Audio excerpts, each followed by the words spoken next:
Hello, I'm Steve Weber, the host of Essential Book Drop. Tonight, we're doing an extenuation, an exploration of some flesh and blood examples of what we've been talking about. There's been such a visceral, huge reaction to the podcast. We're going to explore it in depth with some flash and blood-curdling examples of exactly what we're talking about previously. Good night to Sandra. Let's jump right in. Hello. Ready when you are.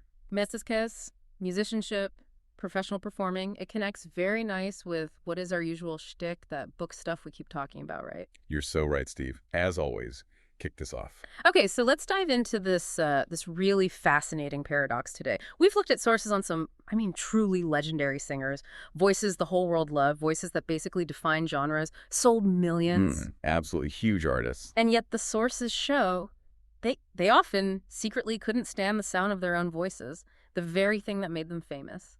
It's this incredible psychological friction, isn't it? We've got biographies, interviews, even some technical reports here.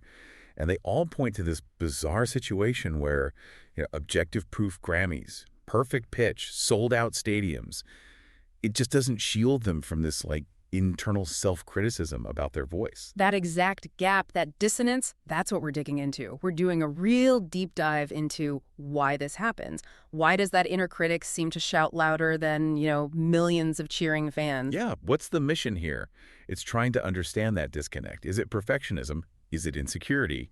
Or just the weirdness of hearing your own voice recorded? Let's maybe start with the ones who, technically speaking, had zero reason to doubt themselves. Right. And I think we have to start with maybe the most jaw-dropping example, Freddie Mercury. Oh, definitely. Think about that voice. 4 octaves, operatic scale, the sheer stage presence. He was a force of nature. Totally. And it wasn't just fans saying that. His voice was, technically studied. It was that unique. But yeah, the sources consistently paint this picture of someone who, deep down, reportedly really disliked his voice, felt insecure. Think about that contradiction for a second, for you listening. The guy who belted out Bohemian Rhapsody, needing constant reassurance in the studio. It's wild. And it wasn't just standard pre-show jitters or anything. No, exactly. Okay. It was more profound. This perfectionism, it came out as this almost crippling fear of judgment, even from his own team. Didn't he insist on recording in the dark? Yeah, that's what we read. Recording vocals from a darkened control room so nobody could actually watch him sing. That speaks volumes, doesn't it? It's like a physical manifestation of shame or feeling inadequate, even though the reality of his talent was undeniable. He'd push for take after take, apparently. Dozens sometimes, convinced something was wrong, even when the producers were saying, Freddie, it's perfect, we got it. He just couldn't hear what everyone else heard. So what was it technically that made him so special? And maybe why couldn't he hear it himself? Well, from the technical side, researchers looked at his vibrato, his pitch control, all incredible. But the really amazing finding was that he used his vestibular folds. False vocal cords. Right, along with his true vocal cords. Apparently that's super rare, and it's what gave him that signature growl, that power, that richness. So objectively, physically, his instrument was extraordinary. Unique, even. But he heard flaws, which just hammers home that this isn't really about technical skill, is it? It's about perception. Internal perception. Which actually brings us neatly to someone on the complete other side of the spectrum, vocally speaking. You mean moving from Freddie's technical fireworks to someone like Bob Dylan? Exactly, Bob Dylan. The absolute opposite of conventional pretty singing. Yeah. But my goodness, the impact. Undeniable. And Dylan's a great case because he's always been pretty upfront, almost dismissive about his own voice, hasn't he? Oh, yeah. He's called it just adequate or sort of, express contempt for that nasal, gravelly sound. He didn't start out wanting to be a singer in the traditional mold, did he? No, not at all. He saw himself as a songwriter, a poet, really, who just happened to perform his own stuff. Yeah. And apparently, when he first heard recordings of himself, he was genuinely kind of horrified. Because he liked the crooners? The polished voices? Yeah, like many people back then. He admired that smooth sound, and his own voice just couldn't do that. It wasn't built for it. That must be a tough realization. Your voice doesn't match the sound you actually admire. But that limitation kind of forced the innovation, didn't it? He couldn't change his voice, so he had to lean into what made it unique. And that's when the world had its aha moment. Suddenly conviction mattered more than tone, the lyrics, the attitude. Right. He basically invented a new template for what a good singing voice could be. The modern singer-songwriter thing owes so much to him. But here's the kicker. He convinced everyone else, but maybe not himself. Seems like it. Even after decades of legendary status, sources suggest he never fully reconciled with that sound. Still wrestled with it. Wow. That sense of inadequacy, even with massive success. It leads us into some really quite tragic stories where this intersects with deeper issues. We have to talk about Karen Carpenter. Ah, yes, Karen Carpenter. Her story it's incredibly sad. Experts often call her voice, that warm contralto, technically near perfect, just hit after hit. But underneath that velvety sound. Profound insecurity. Not just about her voice, but about everything. Yeah. And the self-criticism about her voice was intense. She didn't just dislike it, she has specific issues with its quality, right? Yeah, she reportedly felt it was too dark or too heavy. Think about that phrasing. It really sounds like she was projecting her struggles with body image and self-worth onto her actual vocal tone. She wanted to sound lighter. Lighter, breathier, more ethereal. She rejected the very richness and warmth that millions found so incredibly comforting and beautiful. It's just heartbreaking. That sound brought joy to so many, but for her, it was a source of anxiety, tangled up with everything else. And imagine the energy spent arguing with producers, with her brother Richard, over vocal takes that were objectively stunning, just refusing to accept them. It really shows how powerful that internal narrative can be. No amount of success, no gold records could quiet that inner voice telling her it wasn't right. Not good enough.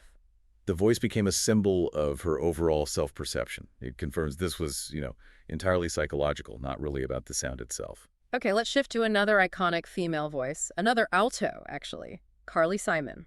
Known for that confessional style, but also plagued by stage fright and doubt about her recorded sound. Carly Simon's been very open about it. Described this real, visceral discomfort hearing her own records.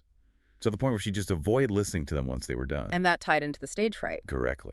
It got so bad she stopped touring for years. Her specific issue with her recorded voice was that she felt it sounded affected or false. Like she was putting on an act. Exactly. She heard this artifice, this performance, that listeners just didn't hear at all. We, the audience, heard raw honesty, vulnerability. She heard something fake. So even knowing intellectually that people loved her music, that critics praised it, that didn't touch the actual feeling of hearing herself. Nope. Couldn't override that immediate gut-level discomfort, which really underlines how irrational this kind of self-critique can be. It's not based on logic or external validation.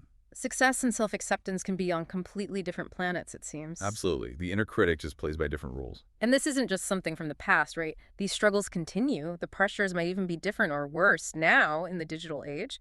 We should talk about some contemporary stars, like Adele. Adele, yeah. Global phenomena. That voice is just immense. Power, control, emotion. Yeah, it's all there. And yet she's admitted she really doesn't like listening back to her own music, often cringes when she hears it. What was her specific description? Too big. Yeah, too big or too much? Which is fascinating. It kind of hints at maybe a modern form of imposter syndrome mixed with that perfectionism.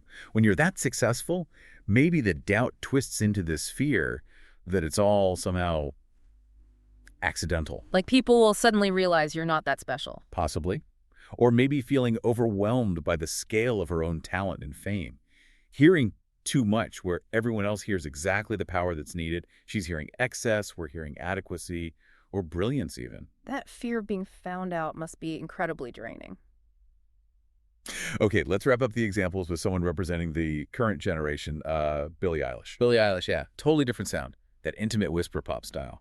Very innovative. Praised for being innovative, but also criticized by some for being, technically limited. Mm-hmm. And she also expresses real discomfort, doesn't like hearing playback in the studio, thinks her voice sounds weird or even annoying. She's actually said she doesn't quite get why people like it. And for her, the sources suggest this anxiety is tied up with modern pressures, right? Authenticity, social media. Exactly. It seems linked to this fear of being seen as trying too hard or fake. The act of recording itself, of performing for the microphone, might trigger this worry that the voice sounds affected, even when that intimate whisper is her genuine artistic choice. So the recording process itself makes it feel performative and therefore inauthentic to her. Potentially. It turns this intimate expression into an object she can judge, and she judges it harshly through that lens of authenticity. Okay, so bringing this all together, what's the big takeaway here? This deep dive, it really shows that incredible, measurable talent, Mercury's range, Carpenter's pitch, Adele's power, It offers absolutely no protection against self-doubt, even self-loathing about your own voice. None at all. That gap between how they perceive themselves internally and how the world perceives them externally, it's just profound. It cuts across genres, across generations. It really forces you to think critically about self-assessment versus external reception. These artists changed the world with their voices. And tragically, often couldn't stand the sound they were making. Which leaves us with a really powerful thought, I think, for everyone listening. If these musicians, these icons, with objective proof of their genius, couldn't trust their own ears about their own talent, well, how much should we really trust our own internal critics when we're chasing our own goals, creative or otherwise? That's definitely something to chew on. Well, thanks for joining us today. My pleasure. Always fascinating. Until next time, keep on opening new worlds with new ideas. And whatever you do, remember this: when you think that, Your mind becomes its own kingdom.